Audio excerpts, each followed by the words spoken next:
LIC ने Adani company में investment किया है और ये इन्वेस्टमेंट गलत है।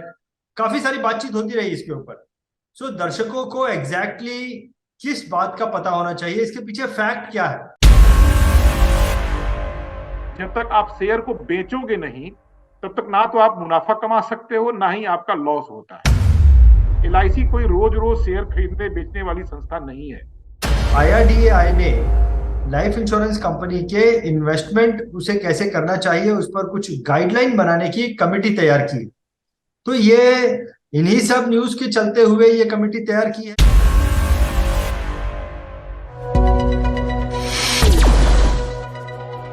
नमस्कार, मैं रंजीत सिंह।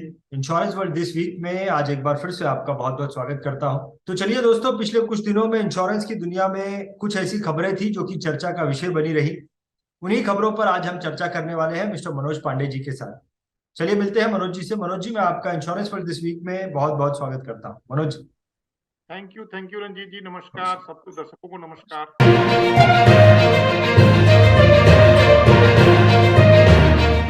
मनोज जी, पिछले कुछ दिनों में ये खबर बहुत चर्चा में रही कि एलआईसी ने अडानी कंपनी में इन्वेस्टमेंट किया है और ये इन्वेस्टमेंट गलत है।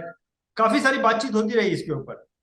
दर्शकों को एग्जैक्टली किस बात का पता होना चाहिए, इसके पीछे फैक्ट क्या है, जो कि हमारे इन्वेस्टर्स को या दर्शकों को जानकारी होनी चाहिए, उसको थोड़ा हाईलाइट कीजिए। देखिए, ये बिल्कुल पिछले 20 दिनों से कम ये न्यूज बिल्कुल ही बना हुआ है, और जिसकी जैसी भावना उसको उसी तरह से देख रहा है। सरकार कुछ नहीं बोल रही है। सरकार का ये कहना है कि भाई एक खास कंपनी, एक खास ग्रुप का ये मामला है, कोई सिस्टमिक फेलियर नहीं है, बाजार नीचे नहीं गया है, ये कंपनी का मामला है। और कंपनी को देखने के लिए बहुत सारी रेगुलेटरी अथॉरिटीज हैं हमारे यहाँ। आईआरडीएआई है, आरबीआई है। खास करके इस मामले में तो आरबीआई, आईआरडीएआई और सेबी, ये तीन रेगुलेटरी अथॉरिटी की जिम्मेवारी है कि वो देखें कि क्या गलत है क्या सही है। और कहीं ना कहीं इन तीनों रेगुलेटरी अथॉरिटी ने, आरबीआई आईआरडीआई ने कुछ नहीं बोला, लेकिन आरबीआई ने और सेबी ने क्लैरिफाई कर दिया है कि अगर कुछ गलत है तो हम उसकी तहकीकात करेंगे। तो दिक्कतें होती हैं, किसी खास जगह कोई गलती हो सकती है, लेकिन जिस तरह का एक बवंडर बनाया जा रहा है, मेरे व्यक्तिगत राय में वो उतना सही नहीं है। अब एलआईसी का इन्वेस्टमेंट, क्योंकि हम लोग इंश्योरेंस सेक्टर से जुड़े हुए हैं और हमारे दर्शक भी इंश्योरेंस सेक्टर के ही ज्यादा है, खास करके लाइफ इंश्योरेंस से।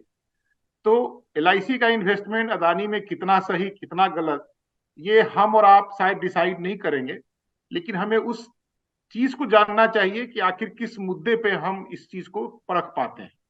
देखिए, लाइफ इंश्योरेंस इंडस्ट्री ट्रेडिशनली बहुत ही कंजर्वेटिव इंडस्ट्री रही है। जब एलआईसी की स्थापना हुई थी तो सबसे जो परम कर्तव्य या जो ऑब्जेक्टिव ऑफ एलआईसी था वो ये था कि पैसे का चैनलाइजेशन करके देश के आर्थिक विकास में उसका उपयोग करना। और ये भी था कि हर पैसे का ट्रस्टी के रूप में उसका, मतलब उसको सजा संवार के रखना, लोगों को रिटर्न देगा। ये आज भी एलआईसी का वही उद्देश्य है। आज एलआईसी हम बात नहीं करेंगे, वही उद्देश्य अब कहीं ना कहीं पूरे लाइफ इंश्योरेंस इंडस्ट्री का हो जाता है। अब मूलतः लाइफ इंश्योरेंस इंडस्ट्री में तीन तरह की पॉलिसियां होती हैं। एक जिसको हम लोग ट्रेडिशनल पॉलिसी कहते हैं, नाम ही ट्रेडिशनल है, जो पुरानी पॉलिसियां, ढड़े की पॉलिसियां हैं। एक एन्युटी पॉलिसी होती है जो पेंशन वाली पॉलिसी होती है।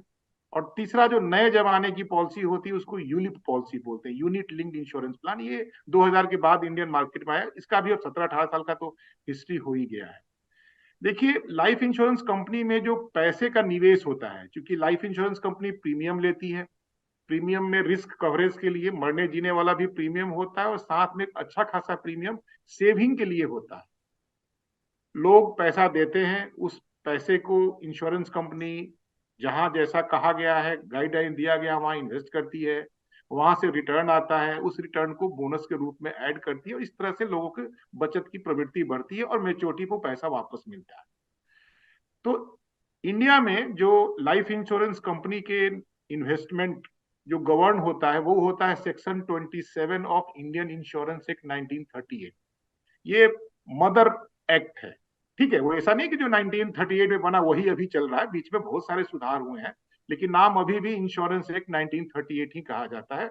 और उसका सेक्शन 27 डिफाइन करता है कि इंश्योरेंस कंपनियों को पॉलिसी होल्डर का पैसा किस तरह से इन्वेस्ट करना है। और वहां बड़ा कंजर्वेटिव अप्रोच है, खास करके ट्रेडिशनल पॉलिसी जो कि इंडिया में 90% बिकती है। क्लियर कट गाइडलाइंस है वहां कि उस पैसे का कम से कम, ज्यादा और हो सकता है लेकिन कम से कम 50% इन्वेस्टमेंट सेंट्रल और स्टेट गवर्नमेंट के सिक्योरिटीज में ही होना चाहिए। जहां तक मेरी जानकारी है कि ये एक्चुअल में ये फिगर 60, 65, 70% तक होता है। यानी बिल्कुल सरकार के खजाने, सरकार के सिक्योरिटी में जाएगा, वहां कोई डिफॉल्ट का प्रश्न ही नहीं आता है और 7-8% इंटरेस्ट रेट अभी भी मिलता है। बाकी जो पैसा बचा सो कॉल्ड 50%, उसमें से कम 15% जो इन्वेस्टमेंट होगा वो हाउसिंग, रियल एस्टेट और इंफ्रास्ट्रक्चर कंपनियों में होगा, जो कि लॉन्ग टर्म के लिए है, देश के विकास के लिए होगा। और उसमें कोई एरे गरी कंपनी में आप निवेश नहीं कर सकते, मैं उस पर सेकेंडरी लेवल में आता हूं। बाकी जो 35% बचा उसमें कहा जाता है कि ये अप्रूव्ड सिक्योरिटीज में होगा। अब अप्रूव्ड सिक्योरिटी में बहुत सारी चीजें हैं। पॉलिसी होल्डर को दिए जाने वाला लोन भी एक अप्रूव्ड सिक्योरिटी है, सबसे सेफ इन्वेस्टमेंट होता है वो। और एलआईसी जैसी संस्था ने लगभग एक 1,10,000 करोड़ इन्वेस्टमेंट मतलब लोन अपने पॉलिसी होल्डर को ही दे रखा है। सिक्योर्ड इन्वेस्टमेंट है और 8-9% उसमें रिटर्न भी आता होगा। एनीवे, जब हम बात करते हैं बाकी निवेश का, सरकार का तो हो गया, कोई दिक्कत नहीं है। बाकी जब हम बात करते हैं उसमें क्लियर कट मैंडेट है। अगर कोई बॉन्ड है तो उस बॉन्ड की रेटिंग AA से कम नहीं होनी चाहिए। सबसे हाईएस्ट जो रेटिंग होती है वो AAA होती है।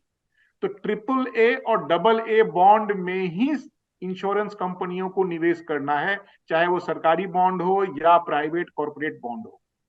और अगर इक्विटी में इन्वेस्ट करना है तो उन्हीं कंपनियों में करना है जिन्होंने कम से कम पिछले 2 सालों से कम 10% डिविडेंड डिक्लेयर कर रखा हो और उस कंपनी का ट्रैक रिकॉर्ड अच्छा हो।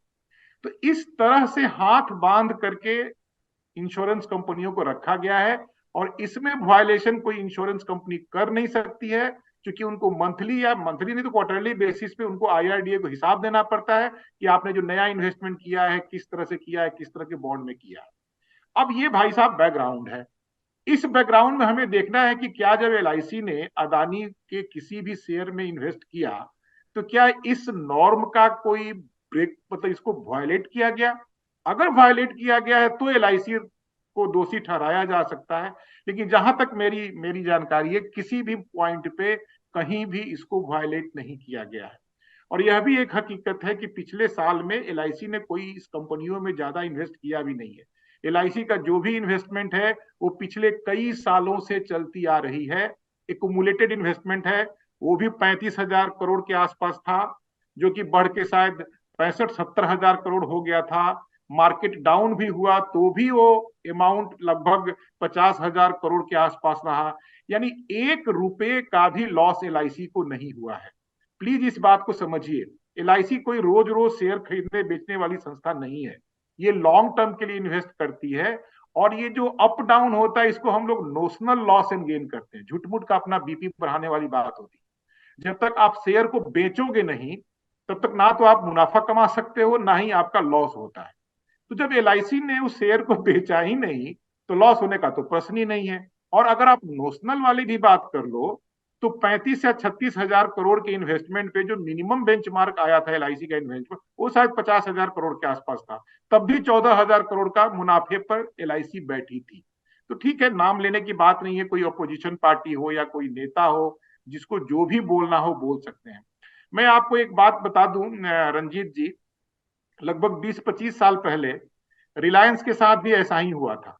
एलआईसी ने रिलायंस का अच्छा खासा शेयर लगभग 475 रुपए के आसपास खरीदा था, जो कि खरीदने के तुरंत बाद वो शेयर गिर के 400 रुपए पे आ गया था। और इस तरह की ही मैं क्या कहूं मतलब हल्ला गुल्ला उस समय भी मचा था कि एलआईसी ने पैसा डुबो दिया। अब आप खुद समझ सकते हैं कि एलआईसी ने वो शेयर तो बेचा नहीं तो लॉस तो उसको हुआ नहीं, और आज एलआईसी कहां बैठा हुआ है। रिलायंस ग्रुप में एलआईसी का जो शेयर है वो लगभग 4.5 या 4.5% के आसपास है। उसके आसपास ही ये शेयर आज अदानी ग्रुप में भी एलआईसी ने खरीद लिया है। आप लाइक करें डिसलाइक करें, फैक्ट है कि आज देश में अंबानी अदानी हमारे देश के दो सबसे बड़े बिजनेस घराने हैं और उस घराने को आप अवॉइड नहीं कर सकते हो। खास करके अगर आप बिजनेस पोर्टफोलियो देखें तो ये दोनों कंपनियां ऐसी हैं जिन्होंने फ्यूचर के बिजनेस में इन्वेस्ट कर रखा है। एनर्जी में इन्वेस्ट कर रखा है, रिटेल में इन्वेस्ट कर रखा है, एविएशन में रिटेल कर रखा है, इंफ्रास्ट्रक्चर में कर रखा है, अदानी का तो खास करके। तो मेरा ये मानना है कि ठीक है, इंक्वायरी होनी हो, लेकिन मेरा ये मानना है कि कहीं भी कुछ गलत नहीं है। देखिए, एलआईसी एक लॉन्ग टर्म संस्था है। दो एग्जाम्पल मैं आपको और दूंगा, बल्कि एक। हिंदुस्तान एरोनॉटिक्स लिमिटेड का जब शेयर आया था, तो बट नेचुरल था कि मार्केट ने उसको रिस्पॉन्ड नहीं किया, तो एलआईसी ने उसको 1200-1300 के आसपास में खरीदा था। बहुत हंगामा हुआ था कि सरकार बाध्य करती है, और बाध्य करती भी है, मैं इस बात से डिनाई नहीं करता। लेकिन आज वो शेयर 2600 के आसपास, पिछले 5-6 सालों में। दूसरा एग्जाम्पल, आईडीबीआई बैंक जब डूब रहा था, तो वहां सरकार ने एलआईसी को बाध्य किया कि आप इस बैंक को टेक ओवर कीजिए। सारे नियम कानून को, मैं नहीं कहूंगा बाईपास करके, प्रॉपर वे में रिजोल्यूशन पास करके, आईआरडीए के नियम में चेंज करके एलआईसी से उस बैंक को खरीदवाया गया, आज से 5 साल पहले, 4 साल पहले। आज वो बैंक टर्नओवर कर चुका है, और as per the norm LIC को वहां से निकल जाना है। आज जब एलआईसी निकलेगा तो एलआईसी को बहुत ही बड़ा मुनाफा होने जा रहा है। तो मामला ये है कि इसको पॉलिटिकल एंगल से न देखा जाए। गलत अगर हुआ है, किसी अधिकारी ने या एलआईसी ने गलत किया, तो पकड़ा जाएगा। लेकिन जहां तक मेरी ये समझ है, शायद इस तरह का माहौल मिला नहीं होगा। एलआईसी में चीजें इस तरह से नहीं होती हैं। शेयर का प्राइस का ऊपर नीचे आना जाना एक पार्ट है, गेम है। तो मेरा मानना है कि शायद ये जो जो चीजें मार्केट में घूम रही हैं, वो मतलब क्या, संदर्भ के ख्याल से ठीक नहीं है। ये मेरा अपना व्यक्तिगत मानना।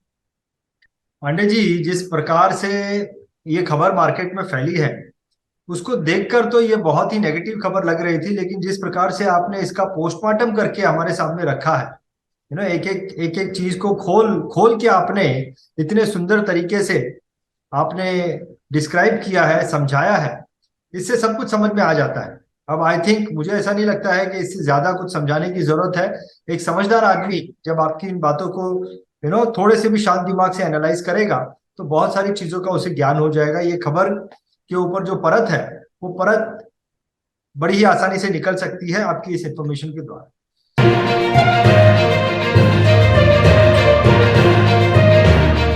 पांडे जी, एक चीज और मैं आपसे पूछना चाहता हूं कि आईआरडीएआई ने लाइफ इंश्योरेंस कंपनी के इन्वेस्टमेंट उसे कैसे करना चाहिए, उस पर कुछ गाइडलाइन बनाने की कमेटी तैयार की। तो ये इन्हीं सब न्यूज के चलते हुए ये कमेटी तैयार की है, इसके ऊपर क्या बोलना चाहेंगे? मैं ये नहीं मानता कि इस न्यूज के कारण बना है। देखिए, मैं बताऊं, जब जुड़ा था इंश्योरेंस इंडस्ट्री से 1992 में, तो मुझे अच्छी तरह से याद है कि लोगों के पास बचत के केवल 3 स्रोत हुआ करते थे। या तो बैंक का फिक्स डिपॉजिट था, या पोस्ट ऑफिस के जो स्मॉल सेविंग इंस्ट्रूमेंट हुआ करते थे, केवीपी और एनएससी उस समय होता था, बाद में तो और भी चीजें आई, एमआईएस हुआ करता था, या फिर एलआईसी की पॉलिसी। तीन के अलावा किसी भी आम आम जनता के लिए कोई और इंस्ट्रूमेंट नहीं था। लेकिन पिछले 30 सालों में बहुत ही दुनिया बदली है, मार्केट बदला है, एवेन्यूज बदले हैं, म्यूचुअल फंड काफी डोमिनेंट होता जा रहा है, लोग अब सीधे खुद डायरेक्ट इन्वेस्ट करते हैं। हाल में सालों में भारत सरकार ने आम जनता के लिए भी गवर्नमेंट सिक्योरिटी में इन्वेस्टमेंट के एवेन्यू खोल दिए, गोल्ड बॉन्ड आ गया, रियल एस्टेट अपने आप में एक बहुत बड़ा एवेन्यू बन के सामने आ गया। तो जमाना बदला है।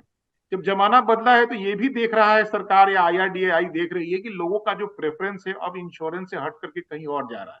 विद इन इंश्योरेंस ही ये जो यूलिप पॉलिसी आई है, जिसमें कि जो भी मैंने वो डिटेल पिछले क्वेश्चन के आंसर में दिया था, वो ट्रेडिशनल पॉलिसी के लिए था। लेकिन यूलिप की पॉलिसी के लिए फ्लेक्सिबिलिटी होती है, जहां कस्टमर कहता है हम वहां पैसा डालते हैं। हालांकि वहां भी क्वालिटी की बेंचमार्क होती है, गाइडलाइंस वहां भी है। तो चीजें बदली हैं। समय के साथ म्यूचुअल फंड में लोगों का अट्रैक्शन ज्यादा बढ़ते जा रहा है। आज के डेट में लगभग म्यूचुअल फंड का जो एसेट अंडर मैनेजमेंट है, वो लगभग 40 लाख करोड़ हो गया है, क्योंकि इंश्योरेंस के 50-52 करोड़, 50-52 लाख करोड़ को मुझे लगता है कि अगले 3-4 सालों में क्रॉस कर जाएगा। तो आईआरडीआई को भी सोचना है ना भाई, उनका तो अपनी जो उनका जो फील्ड है वो तो इंश्योरेंस है। तो वो तो चाहेंगे ना कि लोगों का इंटरेस्ट इंश्योरेंस में बरकरार रहे। इंश्योरेंस में बरकरार रहने के लिए ठीक है कि हम प्रोटेक्शन देते हैं, मरने जीने में हम डेथ क्लेम पेमेंट करते हैं, लेकिन जो सेविंग कंपोनेंट है उसका भी अट्रैक्टिव बनना बहुत ही जरूरी है। और इसलिए जरूरत है कि ये जिस जिस एक्ट की हमने बात की, 1938 सेक्शन 27, इसमें जो प्रावधान है, जो भी मैंने कहा था कि हाथ बांध के रखे गए हैं, उस हाथ को थोड़ा ढीला करने की भी जरूरत है। अगर आप इसी तरह से हाथ बांधे रहेंगे, तो एक समय आएगा जो जो लाइफ इंश्योरेंस अट्रैक्टिव नहीं रहेगा, लोग कहीं और पैसा लगाएंगे या पोर्टफोलियो बदल जाएगा।